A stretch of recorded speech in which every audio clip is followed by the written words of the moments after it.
Hey everybody, what is going on? I hope you guys are all doing well and welcome to another tutorial video. In this video, I'm going to be explaining to you guys how you can change your Temu order, so let's get right into it.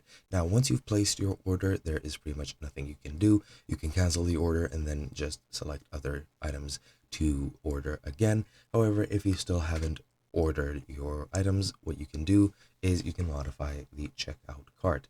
Now, for example, let's say I add a couple of things to my checkout.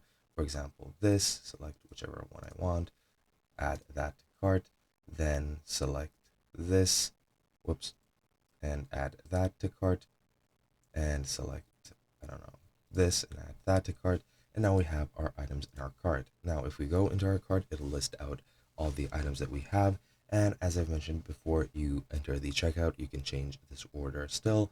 Of course, if you enter checkout, you need to cancel the complete order, and then you'll need to actually change the items, either remove them, change the quantity, or just deselect them. Now, as you'll see, all of these items have been selected.